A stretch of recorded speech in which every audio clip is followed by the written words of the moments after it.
نحمدہ ونصلی علی رسولہ الکریم اما بعد۔ آپ دیکھ رہے ہیں نور ٹی وی جدہ اور میں ہوں آپ کا دوست، آپ کا ہوسٹ محمد عاقل۔ ہمارے چینل پر وائس میسیج کے ذریعے سوالات پیش کیے جاتے ہیں، بہت سے لوگ ویڈیو بھی بنا کر بھیجتے ہیں۔ یہ ویڈیو کا سوال ہے، آپ بھی اگر ہمیں اپنا ویڈیو ریکارڈ کر کے مختصر بھیجنا چاہتے ہوں تو اس نمبر کو نوٹ کر لیجئے اور جڑ جائیے ہمارے چینل سے، سبسکرائب کر لیجئے اور بیل آئیکن دبانا نہ بھولیں تاکہ ہماری ویڈیوز کی اطلاعات آپ تک پہنچتے رہیں۔ دہلی سے سوال آیا ہے، ویڈیو کی شکل میں ہے، وہ آپ کی خدمت میں۔ یہ دیکھیے، یہ قبرستان ہے، یہ ساری قبریں ہیں، یہ مسجد ہے اس ایریے میں، اور اس مسجد کے اس ایریے میں پیچھے یہ کعبے کی جگہ ہے، یہ سجدہ کرنے کے مطلب ادھر منہ کر کے نماز پڑھتے ہیں۔ ہاں، یہ قبریں آگے آ رہی، چھوٹی چھوٹی قبریں بنا دی میں نے، ٹھیک ہے۔ اور یہ ایسے کر کے یہ مسجد ہے اس ایریے میں۔ اس مسجد کے اندر بھی ایک ایریا بنا چھوٹا سا، اس کے اندر بھی قبریں ہیں، 2 یا 3، مجھے دھیان نہیں ہے لیکن ہے ہمارا، ٹھیک ہے، دیکھیے میں۔ اوکے۔ تو یہ ہے، اب یہ ہمارے چینل کے ویور ہیں، جاننا چاہ رہے ہیں کہ اس طرح کی قبور جن کے سامنے اس طرح کی مساجد جن کے سامنے قبرستان ہوتا ہے، کیا نماز پڑھی جا سکتی ہے یا نہیں؟ میں آپ کو لے کر چلتا ہوں شیخ عبدالعزیز بن باز کی محفل میں، وہ اس سلسلے میں کیا رہنمائی فرما رہے ہیں۔ ہمارے پاس بھی ایک مسجد ہے، قریہ ہمارے گاؤں میں، ہمارے علاقے میں ایک ہی مسجد ہے جو قبرستان کے ساتھ ہے۔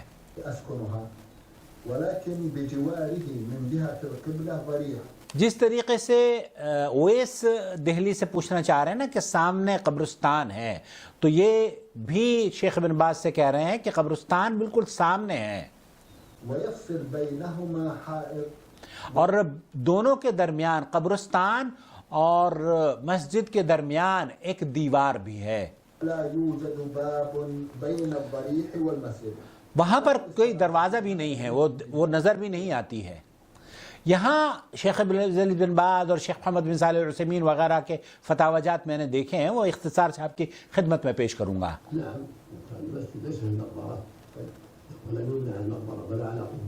یہاں جو شرطیہ بات ہے وہ یہ کہ مسجد اس لیے نہیں بنائی گئی ہے کہ یہ قبرستان کے اندر ہو، بلکہ یہ قبرستان سے باہر ہے اور قبرستان سے اس کا کوئی تعلق نہیں ہے۔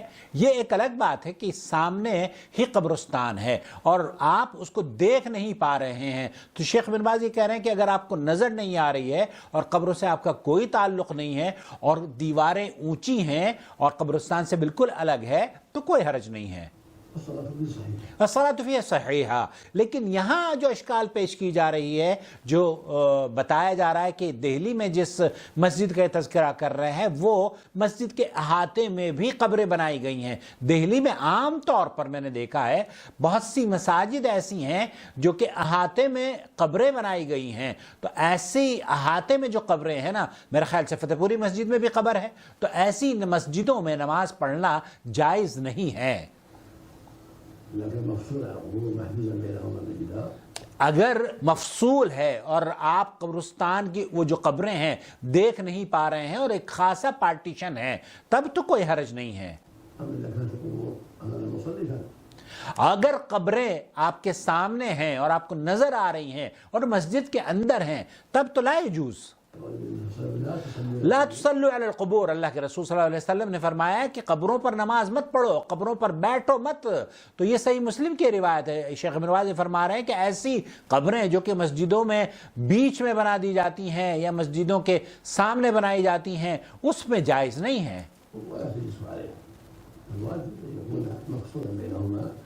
واجب یہ ہے کہ قبرستان یا قبروں کے اور مصلی کے درمیان دیوار ہو اور اس سے مسجد کا کوئی تعلق نہ ہو۔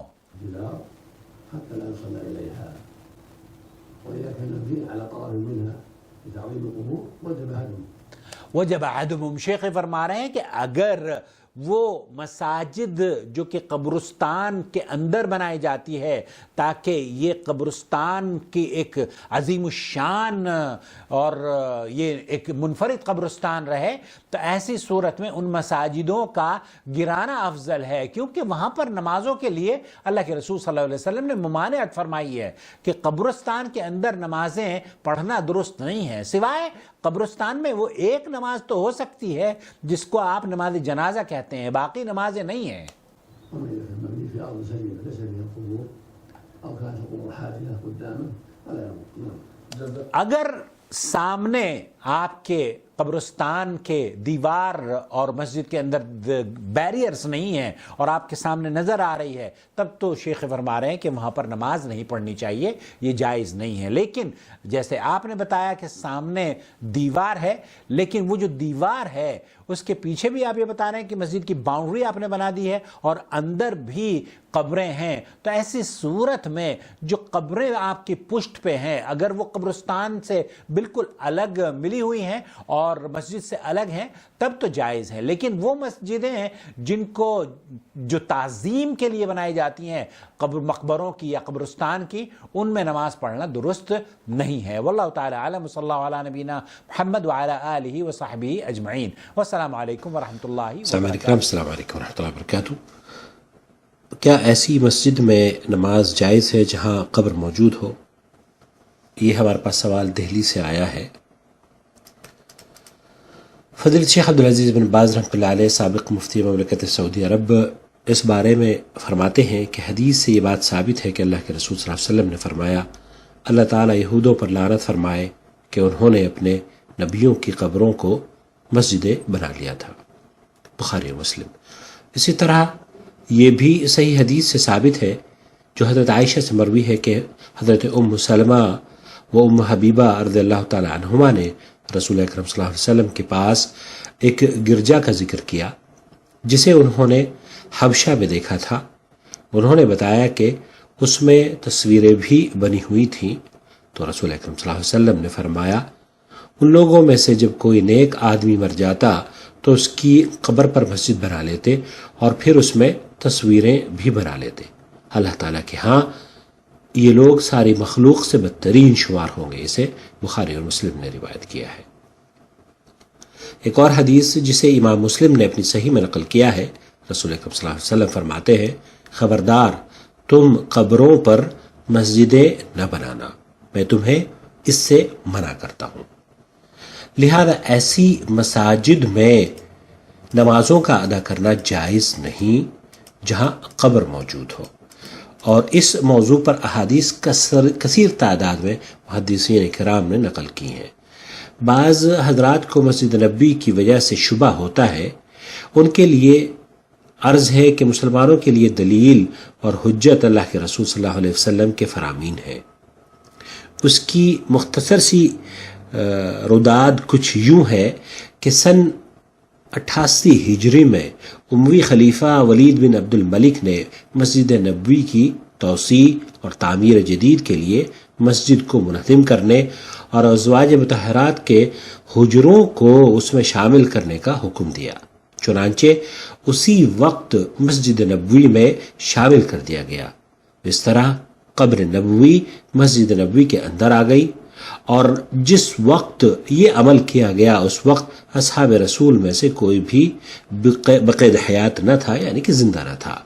اللہ کے رسول کو دفن حجرے میں کیا گیا تھا، اور بعد میں اس طرح سے ولید کی غلطی کی وجہ سے ایسا ہوا۔